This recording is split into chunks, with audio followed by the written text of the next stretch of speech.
It ain't what you do, it's the way that you do it.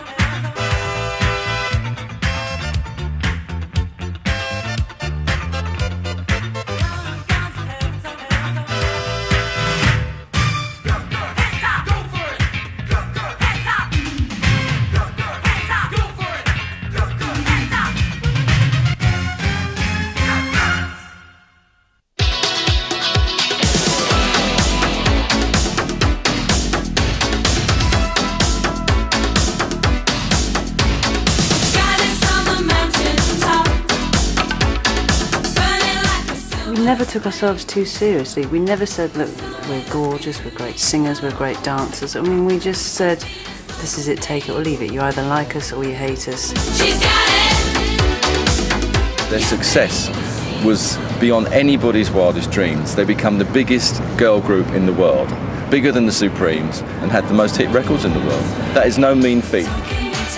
They were white, they were bolshy, they had still bits of punk rock attached to them. Girls looking to be tough, sexual, fashion beasts.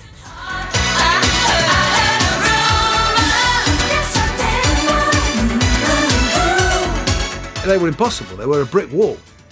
You could not, if they didn't want to do it, they didn't do it. In the aftermath of punk, 3 girls with no obvious qualifications decided upon a career in pop music. These girls next door with attitude spent the next 7 years taking on the music industry. They became one of the most successful British girl groups ever, but almost lost their friendship in the process. This is the story of Bananarama. We were kind of in girl gangs when we were about 12 or 13, and one by one each of us was broken friends with, and there was a point when nobody was speaking to Karen, and I really liked her, so one evening I went up to your house, didn't I? In secret. In secret, because I wasn't supposed to see her, and we sort of made a pact that we'd be best friends forever and we wouldn't need anyone else.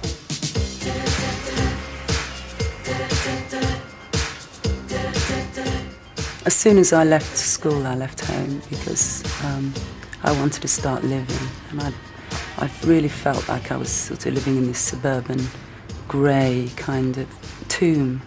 And I'm an adventurer, really, and I wanted to start having adventures. But the great thing about London is it is the refuge of the misfit, you know. So when I moved up to London, I met kindred spirits. I spotted Siobhan across the room, and she looked very similar to me. She had sort of long black crimped hair and monkey boots on. So I thought, there's the girl that's going to be my friend. I wanted to come to London and had no idea what I was going to do, so I phoned up the BBC and asked them for a job.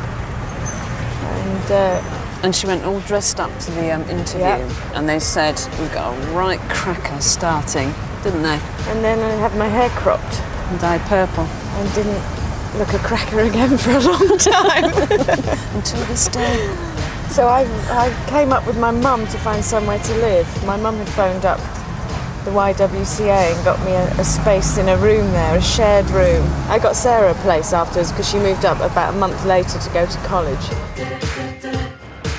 I phoned up the BBC because I thought it sounded glamorous. And when I got here, I found out it was with the finance department, having been impressed with my maths results. And they invited me to join the pensions department, which really wasn't what I had in mind. Unfortunately, my career in television never took off.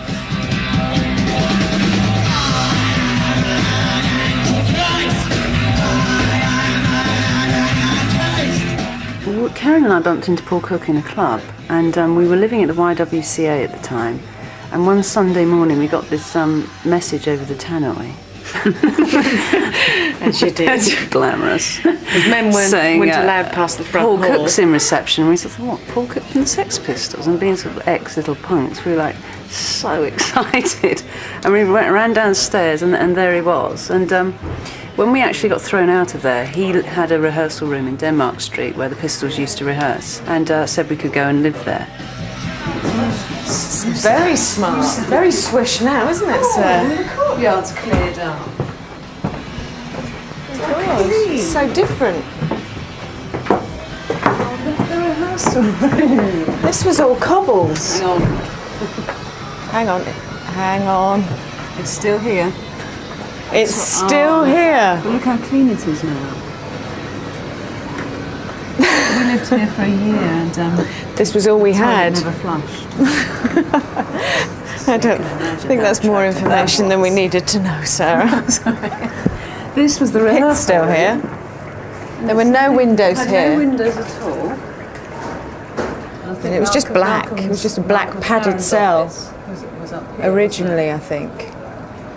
I'd given them a place to nestle, a place to live in the heart of Soho. I answered an ad in the Melody Maker in those days, searching for a place for the Sex Pistols to camp out and practice and do whatever. A place like a Dickensian rabbit hole.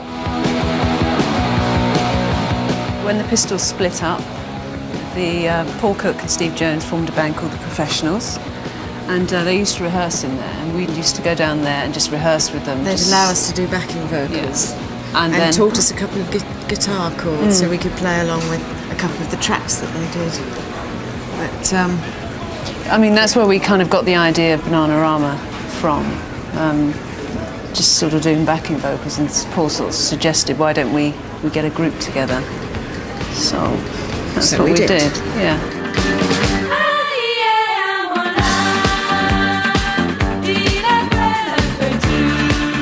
it was Aye Amwana, which is an old Swahili song sung by a group called Black Blood. So that's really where it all started, Paul in here. came and produced for us. Yeah, Paul drummed on and produced. Bless him. But refused to be in this film. It wasn't long before they came to the attention of Terry Hall, who emerged from the ruins of the Specials in 1980 to form the Fun Boy 3. I was looking through a copy of the Face magazine and I saw a tiny photo of the three girls who looked really scruffy, and they said they were a band. They didn't look like a band, they just looked scruffy. And I just sort of tracked them down and we met up. He's cripplingly shy. We were cripplingly shy, so we were sat there like that. And he was sat there like that. And he said, you know, we said, well, you know, we're not singers or anything, you know. And he said, yeah, I know. That's all right then. Yeah, all right then. Yeah, okay. It was one of those. They'd made a record, I think with Paul Cook, Aye Amwana. I've never said that right ever. Maybe it's right now, but and I thought the record was quite good. And I don't know, it's sort of similar time. There were bands like Malcolm McLaren was doing stuff and Bow Wow Wow were doing stuff, and there seemed to be quite a lot of African influences. I mean, either with clothes or drum beats and stuff. And they just seemed appealing because they didn't seem like they could do it really. But we felt the same. We were like, we didn't think we could do it either. We start off with a Fun Boy 3 and Bananarama with It Ain't What You Do, It's the Way That You Do It. They were very funny and they were very nervous and they couldn't sing. They just couldn't sing. It was pretty much 2 days, like every time we'd start the track, they knew exactly where they had to come in, but they just started laughing.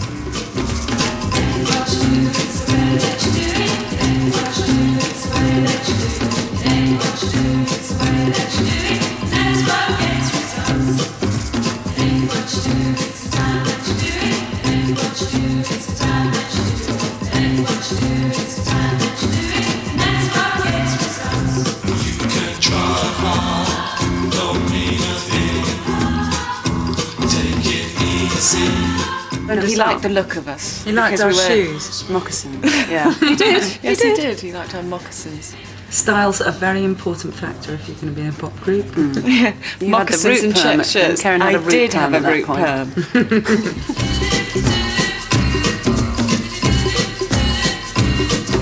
So, well, what are you doing for your next single? And we went, well, I don't know, I haven't really thought about it. And they said, well, we'll do it with you if you like. I went, all right. They said, what song do you want to do? Well, we'd rehearsed really saying something in the studio that we'd been living in. And so that's how we came to cut that with them. And then the next thing, those 2 singles are released and they're top 5.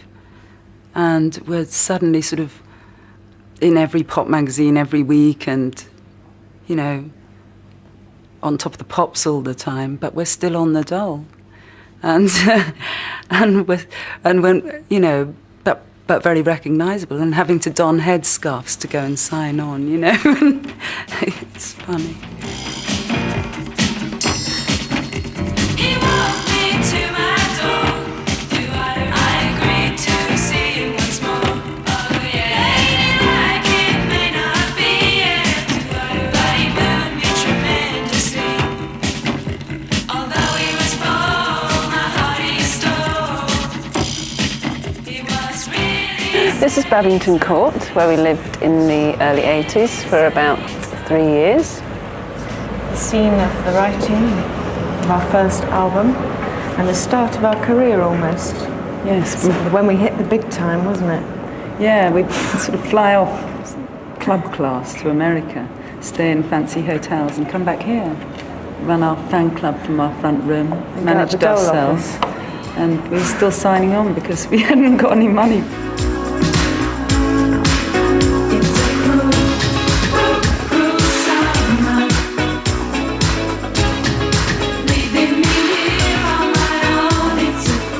We used to go there, they'd say, you know, we would sometimes go to them and then they'd come to us and we would knock on the door and they'd open the door. They'd be in bed. And they'd be, yes, and they'd open the door It was a and bit they'd be like totally shocked that we'd go, what are you doing here? It was and very we'd say, well, we've similar. come to write songs as we agreed. Yes, and they yes. go, oh, we're going down the pub. Yeah. Right.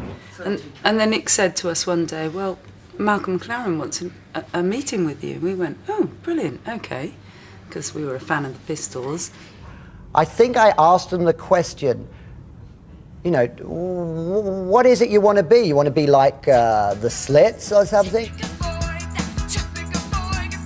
Or Bucks Fizz, which was the #1 record at the time. And when he finished this great long chat to us, he said, "Oi, you on the end," pointing to Karen. What did I just say? It was so I felt like embarrassing. a stupid schoolgirl who hadn't been listening because I'd been drifting off gazing out of the window. And I had to say, I'm sorry, I wasn't listening. And I was mortified. And I just thought I could never work with this man. They had this kind of sense that they were bolshy. At times, you looked at them, they weren't very attractive. They almost looked like boys, or at least one of them did. And he looked like a girl you wouldn't want to mess around with. He had an idea where he'd like us to record a song, which I think he'd written or was going to write, called Don't Touch Me Down There, Daddy. And I just thought, I don't think so. I could never sing something like that in front of my mother. Outraged. But it was actually brilliant. In hindsight, that was brilliant as well, you know. But we just didn't want to be somebody else's product. We were doing what we wanted to do, and we didn't need other people's ideas.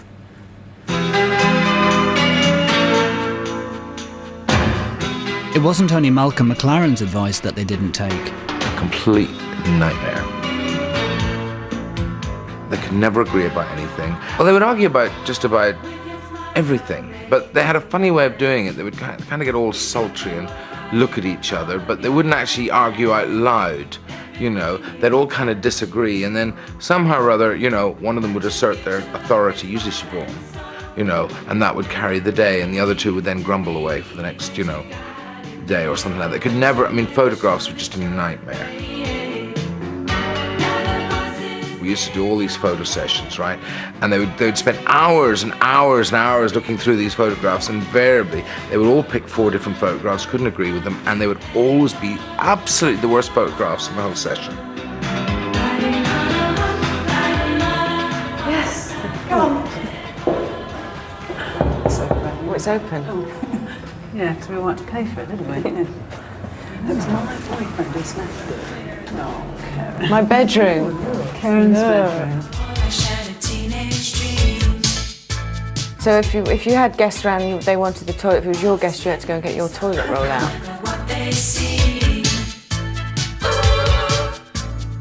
We had a shelf each in the cupboard, and a shelf each in the fridge, didn't we? And woe betide anyone who picked food off the wrong shelf. You just weren't allowed. That's where our payphone was. Oh, yes. That Robert De Niro phoned us up on.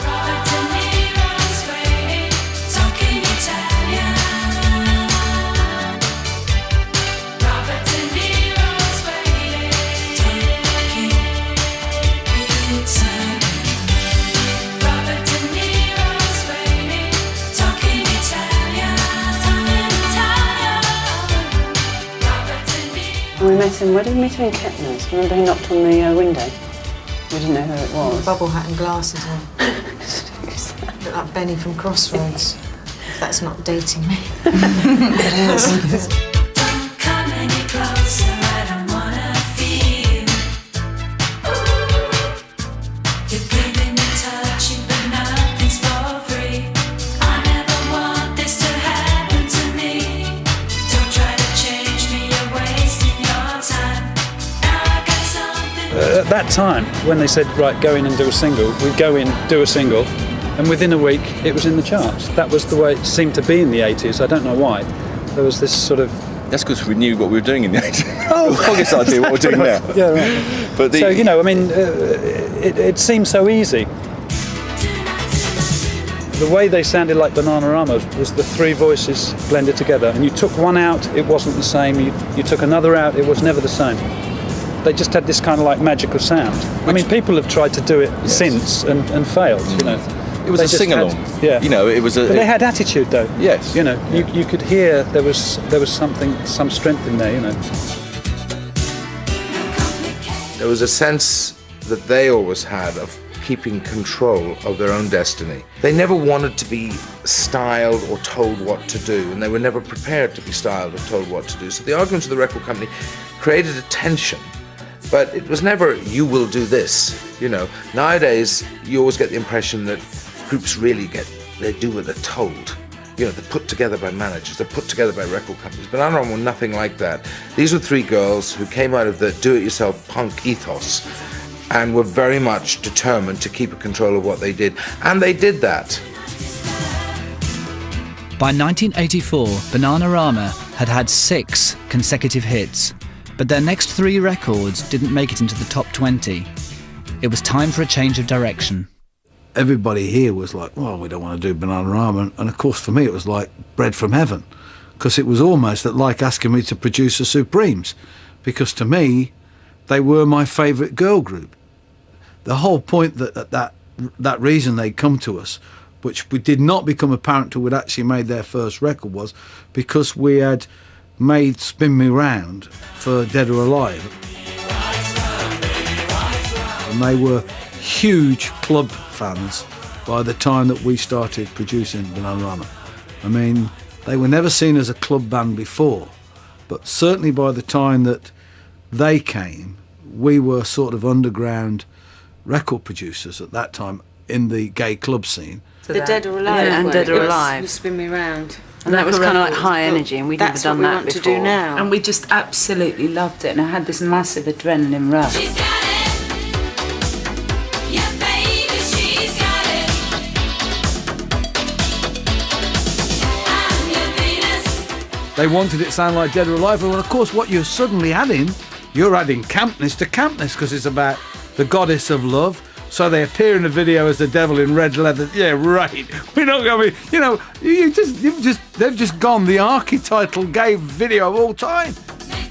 To appear in the video, you know, in brides' dresses and leather suits, and you suddenly, you know, you're into the realms of pseudo-masochism.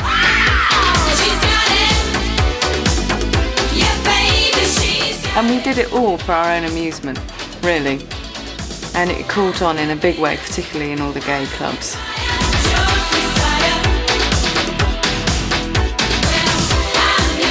We on the forged dance floor. routines that every gay man all over the world knows in their sleep. We'd always done it when we were talking about going down to St. Moritz. We were always going round the walls in a huge dramatic Always kind of did it, style, acting yeah. out the stars.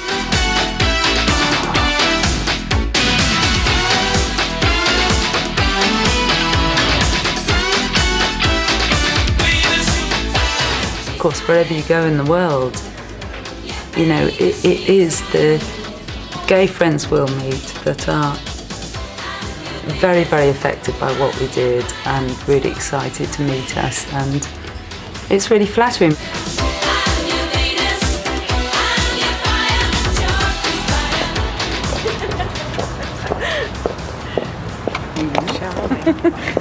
This is Malden Place in Kentish Town, where we lived after Babington Court. We bought 3 houses next door to each other because we bought in bulk and got huge discounts. From rags to riches.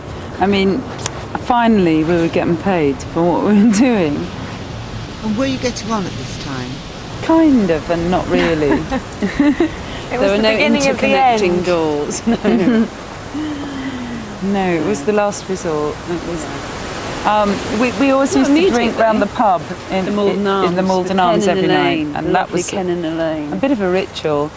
And then gradually, I think I started breaking up with my boyfriend, and he was best friends with Karen's boyfriend, and the rot set in. Stock Aitken and Waterman soon became the sound of the mid-80s, with a production line of acts including Kylie Minogue, Jason Donovan and Rick Astley.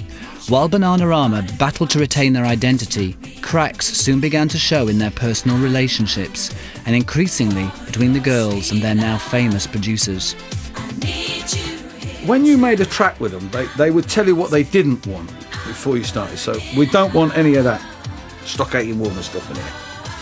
You go, right, let's get this right. You're working with Stock Aitken Waterman, the last thing you want is Stock Aitken Waterman in the record. Okay, right, fine, that's there, we know where we're starting, right?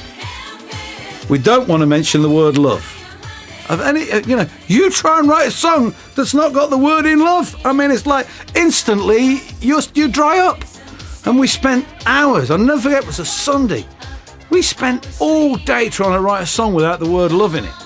It's impossible, And Siobhan, I'm not going to sing the word love.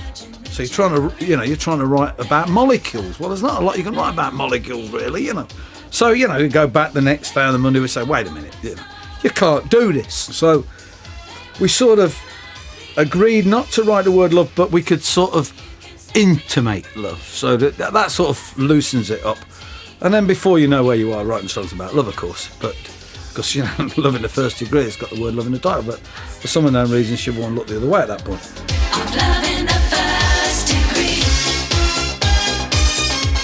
I took it very hard, the whole way that Waterman, Stock and Aitken's egos had got to the point where they were quite insultingly naked about diminishing our role in our own records. That really bothered me, and also we were living round the corner from here in 3 houses in a row after coming from Babington Court. We'd lived together, we'd managed ourselves, we'd been best mates. There were tensions that were starting to emerge within us. When we lived in a row,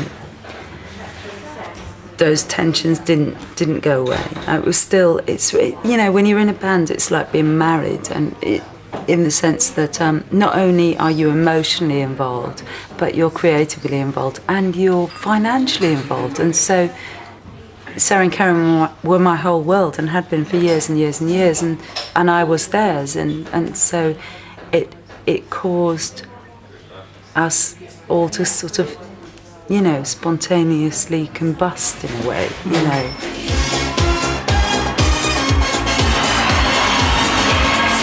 Us being the personalities we were, we never had screaming rows, we just froze each other out. And it had stopped being fun and had become really painful, for all of us. But particularly for me, because those two have been friends from when they were 5. And so it was inevitable, really, and had to happen. We were up for an award at the BPI Awards and they wanted us to perform, so I thought, well, that's a beautiful farewell. So we did this really over-the-top camp performance with sort of an army of greased-up muscle men behind us in stockings and knickers, which was very funny. And that was my fond farewell.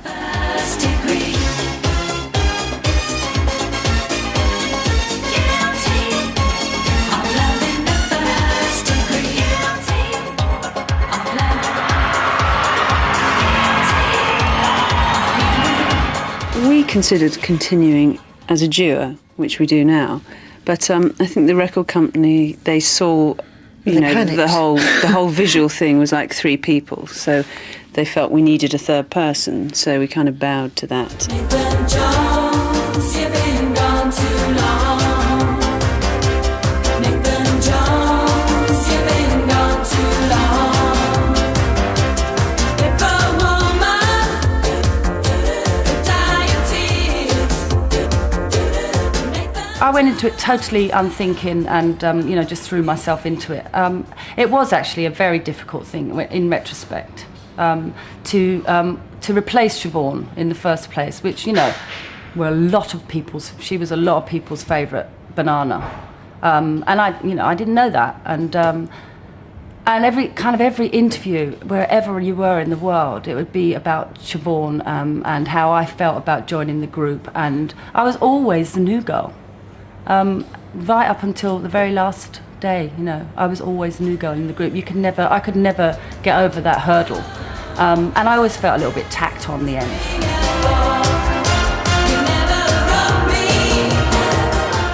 Siobhan formed the successful Shakespeare's Sister in 1989. They had 3 top 10 hits, including a #1, before disbanding in 1995. Jackie O'Sullivan stayed with Bananarama for 3 years before leaving to take up a career as a casting director. Karen and Sara have continued recording together as Bananarama and have plans for a new album.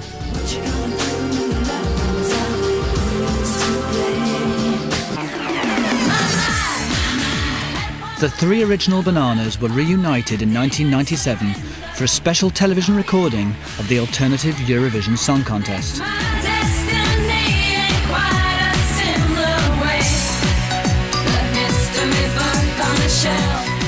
It took 7 years to resolve, didn't it? It did. It's our anniversary today. Yeah. It's a year ago today we all started talking again. That's so weird.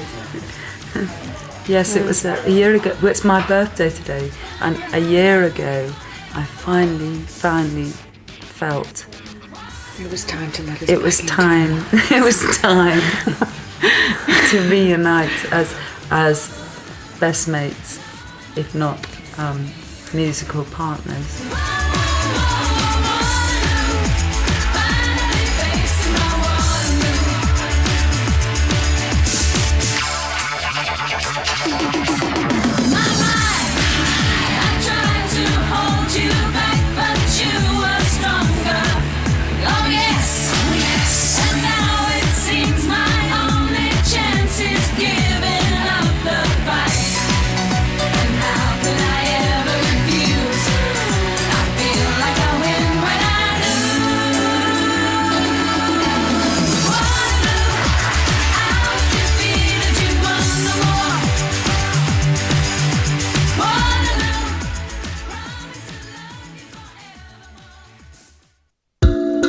I'm retracing